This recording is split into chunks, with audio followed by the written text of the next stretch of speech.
Hello students. Your next topic or next disease is theriasis. As you all know that we were doing lice-borne diseases, and this is the last lice-borne disease of your syllabus, that is theriasis. Theriasis again is a lice-borne disease, but it is caused by pubic louse. Other louse-borne diseases which we have done earlier are due to body louse, but theriasis is due to pubic louse, that is Thierus pubis.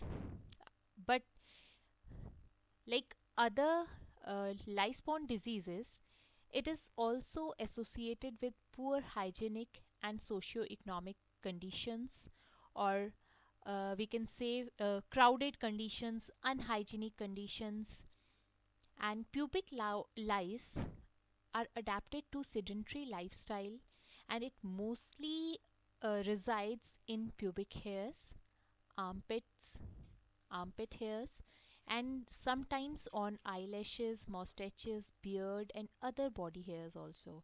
But mainly इनके जो area है, infestation का area है, that is pubic hairs और armpits, and they do not cause any disease, but if number इनका increase कर जाता है तो इससे इरिटेशंस, इचिंग्स, इस तरह से different problems, secondary infections start हो जाती हैं. They look like a crab in shape, thus also known as crab lice, which makes it easily distinguishable from head lice and body lice, which we have studied earlier. And if we talk about life cycle of this pubic louse, life cycle consists of egg, nymph and adult, and simply the difference in the duration of different stages during the life cycle, which I have given you in this table. That is, egg is about 6 to 8 days. Egg जो stage है वो 6 to 8 days तक रहती है. Then nymphal stages 3 उसमें divide हैं. First nymphal stage 5 to 6 days, second 9 to 10 days, and third is 13 to 17 days. And then it transformed to adult, which lives up to 15 to 25 days. An infestation with this pubic lice is known as theriasis, or also known as theriasis pubis.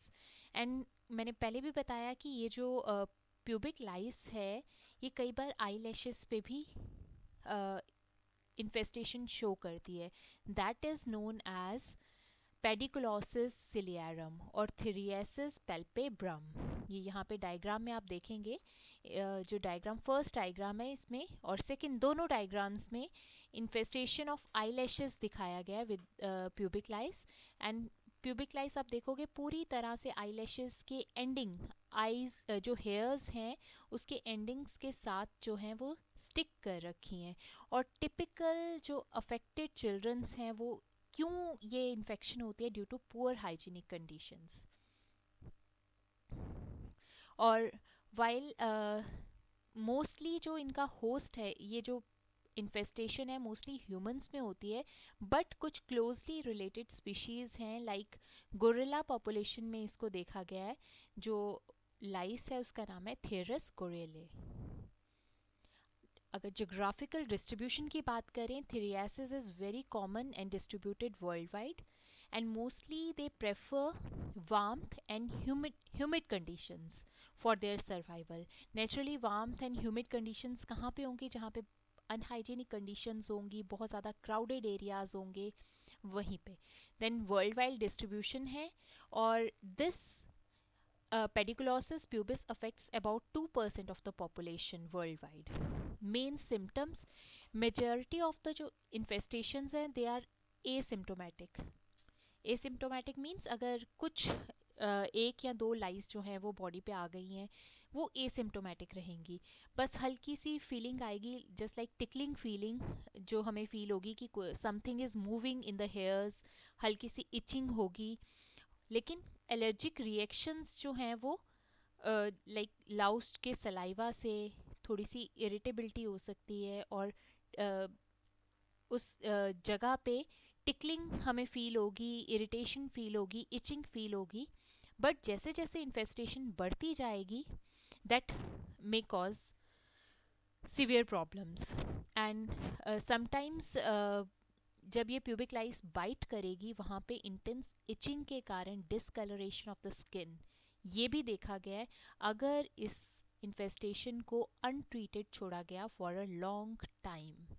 Main symptoms itching है, और mainly ये जो है वो pubic hairs में ही होता है, but जैसे बताया कि ये ट्रैवल कर सकता है फॉर आईलैशेस में, बियर्ड में, मॉस्टैचेस में।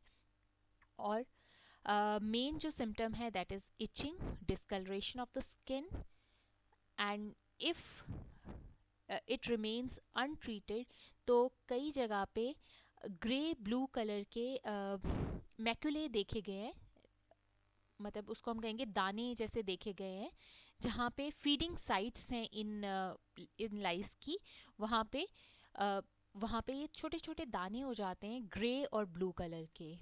और जो लाइफ लाइस है उसको हम visible, they are visible with the unaided eye और विद द नेकेड आई। और adult lice can sometimes be seen crawling on the skin. तो इसलिए हम इसको एसिम्टोमेटिक इसलिए कह रहे हैं कि इसके मेन कोई सिम्टम्स नहीं है, मेन सिम्टम्स में इचिंग ही आता है, इसमें इचिंग एंड इरिटेशन। और बट अगर इन्फेस्टेशन जो है वो हैवी होती जाएगी, कोई ट्रीटमेंट नहीं हम लेंगे, तो naturally discoloration of skin and macular formation, जो दाने हैं वो बढ़ सकते हैं, और उन मैक्यूले जो उन पे सेकेंडरी इन्फेक्शन के चांसेस बहुत ज़्यादा बढ़ जाते हैं। तो इसमें ट्रीटमेंट जो है वो टाइम पे होना ज़रूरी है। Mode of transmission, main mode of transmission is person to person contact or by sexual contact with a person who is already infected with this lice. And formite borne infection is also there, like beddings and clothings, they may play a minor role, although it is rare, but it can happen. Incubation period is 5 days to several weeks. And next is preservation and treatment. Prevention and treatment. Prevention and treatment, main preventions आप लोगों को पता है, जैसे other जो हमने पहले लाइसबॉर्न diseases पढ़े हैं, लाइक हाइजीनिक कंडीशंस मेंटेन करना, क्राउडेड एरियाज जो हैं उनको अवॉइड करना। देन उसके अलावा अगर बेडिंग्स एंड क्लोथिंग्स जो हैं एक इन्फेक्टेड पर्सन की, उनकी प्रॉपर ट्रीटमेंट होनी चाहिए, उन उसके साथ कांटेक्ट में नहीं आना चाहिए। तो then both a lice killing lotion containing 1% permethrin or containing permethrin and piperonyl butoxide can be used to treat pubic lice. और ये जो प्रोडक्ट्स हैं ये पेरीमेथ्रिन और ये नॉर्मली अवेलेबल होते हैं, लोकल जो ड्रग स्टोर्स होते हैं, फार्मेसी स्टोर्स होते हैं, वहाँ पे ये अवेलेबल होते हैं। And lindane is a second line treatment due to concern of toxicity. ये CDC जो हमारी centre for disease control and prevention है, उन्होंने भी ये जो लिंडेन है यूज़ करने के लिए बोला है for the treatment of this थेरियासिस।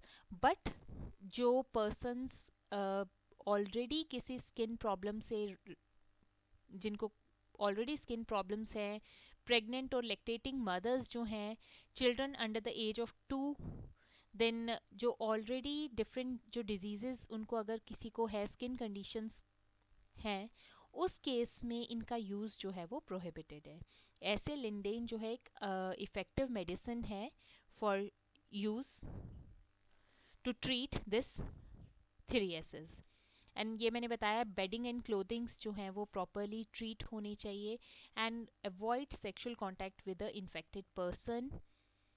Then pubic lice are primarily spread through sexual contact, ये मैंने बता दिया, so avoid sexual contact with a partner or with a infected person. and because this crab louse can attach its egg to a very base of the hair shaft. तो skin जो है वो simple shaving से, hairs की shaving से ये eliminate नहीं होते हैं। वैक्सिंग से कुछ परसेंट तक हम इसको ट्रीट कर सकते हैं, क्योंकि वैक्सिंग से हमारे जो हेयर रूट्स हैं वो रिमूव हो जाते हैं। तो वैक्सिंग जो है वो प्रेफर की जाएगी compare to shaving. And eyelets जो हैं that should be treated with the help of different lotions और वी कैन से मेडिसिन्स। जो infection of eyelashes may be treated either by petroleum jelly applied twice daily for 10 days or simple malathion, phenolphthalein, carbaryl ये भी use कर सकते हैं for the infected eyelashes। और जो बाकी ट्रीटमेंट्स मैंने बताई आपको 1% पेरीमिथ्रीन और ये जो और piperonyl butoxide, these are the most effective treatment in case of थीरियासिस।